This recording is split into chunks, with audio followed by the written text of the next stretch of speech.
Welcome to Lebanon Now's Conversation with Candidates. I'm David Millsap. The purpose of our conversation is to give you, the voter, insight on local races for school board, city council, local and state and county offices. Our conversations with candidates allow you to hear directly from those seeking office in the April elections, and as time goes by, the August primary and the November general election. 4 candidates have filed for 3 open seats on the Lebanon R-3 School Board. Charlie Darnell and Mary Russell are both incumbents. Gina Richardson and Craig Blair have filed as well. Mary Russell is our guest. She's seeking her 3rd term as a member of the Lebanon School Board. Mary grew up in Lebanon. After graduating from Lebanon High School, she received her master's degree in physical therapy and employed My Integrity Home Care. Her husband is Jason Russell, also an LHS graduate, owns a local business. They have 2 children who attend Lebanon R3. Mary, welcome, and tell me why you're seeking a 3rd term on the school board. Well, thank you for having me here, David. I appreciate it. And before anything, I just want to say thank you. I've been on the Lebanon School Board since 2020, and I just want to take this opportunity to thank the public and the voters and the community of Lebanon for supporting me the last 6 years.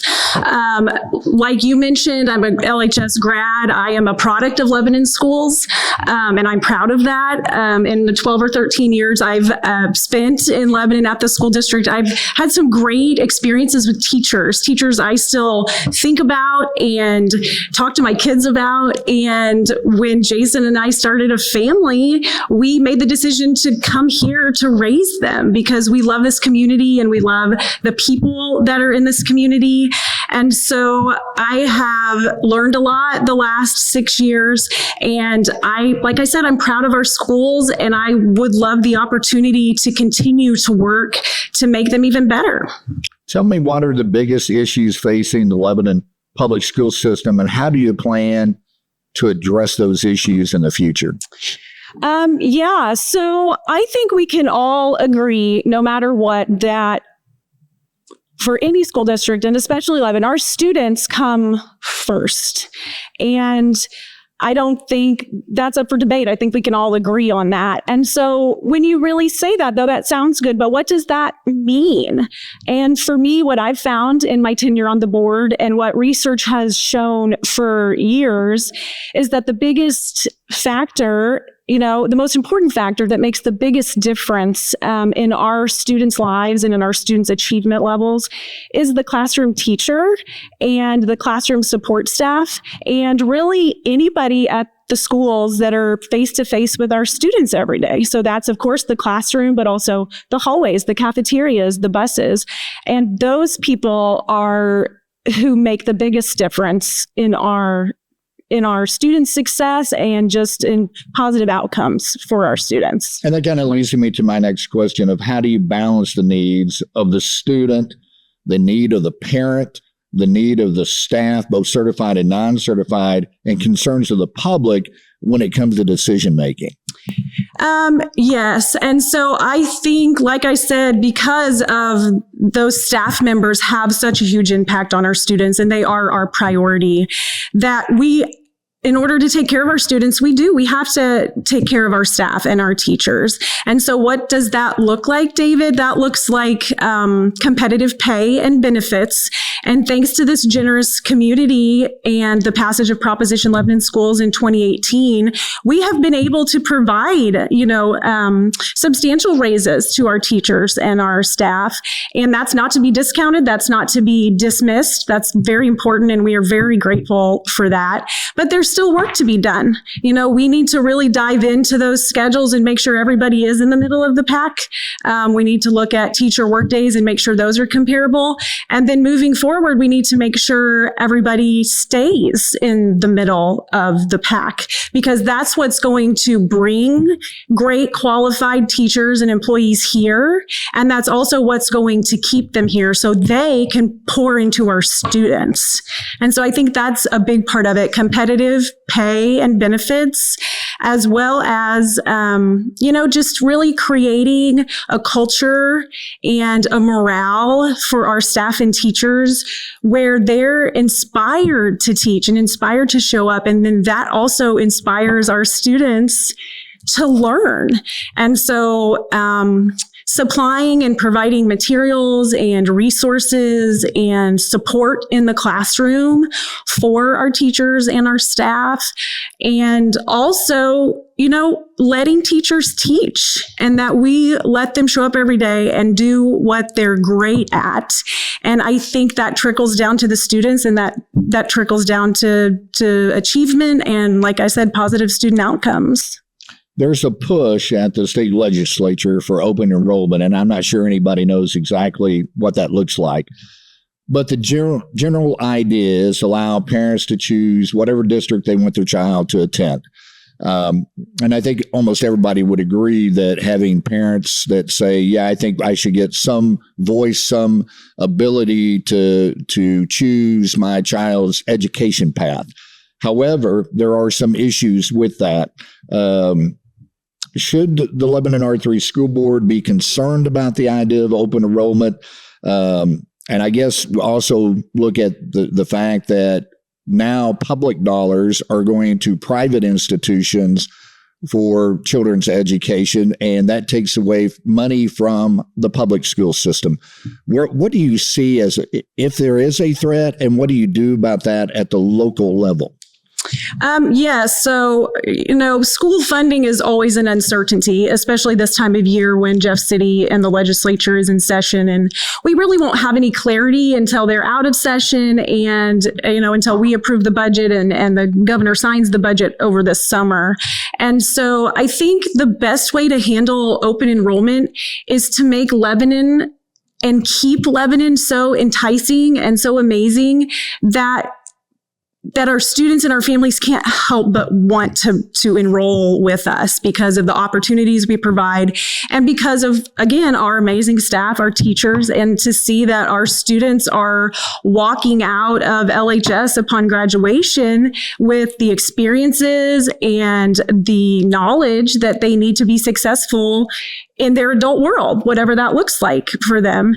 And so we just have to, again, make students the priority. And I think that looks like putting our budget dollars towards the classroom and towards our students. And when we do that, I think it will create a successful school district. And I think that's just important to me, that our budget dollars and our first priority, we commit to the classroom and to the people that have the impact in our schools and in the classroom. And so over the past 6 years, a big part of being on the school board is making budget decisions. And so I've had several votes the past 6 years that reflect that students are the priority by putting money towards the students and towards the classrooms.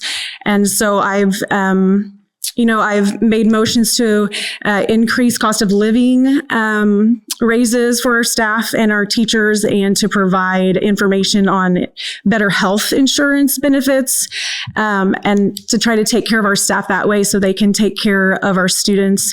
And also, made motions to limit the central office administration raises to not be more than what our teachers and our other staff are experiencing. And so as a school board member, making budget decisions affects everything. And so in that same thread, I've had to oppose some things because I didn't agree that the spending was being spent on our priority. So things like purchasing real estate that we didn't have a plan for, opposing new administration positions, and also, rejecting superintendent contracts that include end-of-year annuity bonuses, because all of those dollars need to be spent first and foremost on our classroom. And that's how we stay competitive if the open enrollment market comes to be.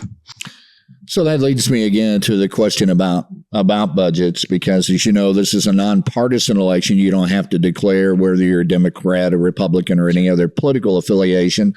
But I think you would agree with me, for the most part, the community is financially conservative. Yes. What are the toughest financial issues that are facing the Lebanon School Board for the next 3 years? Well, like I said earlier, funding is always unknown this time of year. So that's not a new challenge that we face, because you kind of have to think on your feet this time of year. Nothing's final, until this summer.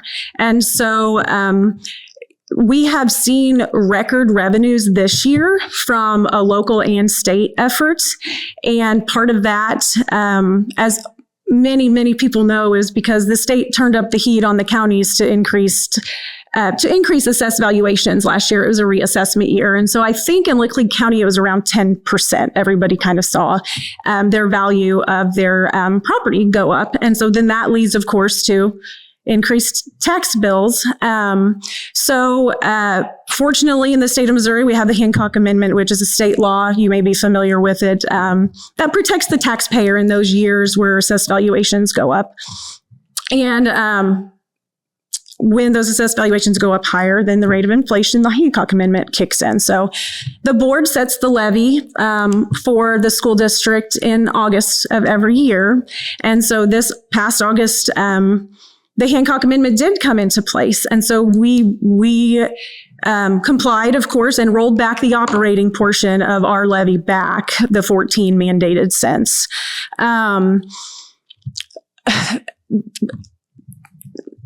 Unfortunately, I guess you could say, from a taxpayer perspective, the administration then kind of turned around the same meeting and recommended that we increase the debt service portion of that levy. That was a really easy no vote for me, because we had made a promise to this community to not increase that debt service levy. In 2024, when we put Prop 4 on the ballot, which was a bond issue to build extra classrooms at our schools, we promised that debt service levy wouldn't increase. And then 18 months later, we're being asked to increase that. And so, we have to keep our promises, and we have to keep the trust of this community if we're going to be successful long term, because they have been so gracious to us, passing Proposition 11 in schools. Before that, passing the bond issue to build a new middle school. And then in 2024, passing the bond issue to add classrooms to the high school, Maple Crest and Boswell. And so we have to maintain that trust by keeping our promises and by being transparent about what we're doing. And that doesn't mean everybody's going to agree, and that's okay. But the public has a right to know what we're doing and why we're doing it. Is there anything else you'd like for the voters to know about you and your plans as a school board member? Yeah. So again, I take this role on the Lebanon School Board very seriously. It's a big deal, and it's an honor that the community trusts me to have a seat at that table, for sure. And so I got on the board in 2020, not knowing really anything about public education or school board operations. And the reason I got on, or I wanted to get on, was because I wanted to advocate for students, for those students who didn't have anybody in their corner, who didn't have anybody to champion them. And so that was my goal. And I've learned so much, like I said, over the last 6 years. And I've found that the students certainly remain my priority. And there's also a place on the school board to find that balance and to advocate for teachers and staff, and to advocate for parents and families, and to advocate for business owners and taxpayers and community members. And so the board really is, it's your board, it's their board, it's our board. And I would just appreciate an opportunity to continue to serve. The board doesn't answer to the superintendent. They don't answer to any administration. We answer to the voters. And we actually have a board policy that says board members are accountable to the electorate. And I think that's really important to remember when you have a seat at that table, that you are the voice for all of those people who maybe can't speak up or don't have an opportunity to speak up for themselves. So I would appreciate votes for Mary Russell for Lebanon School Board on April 7th.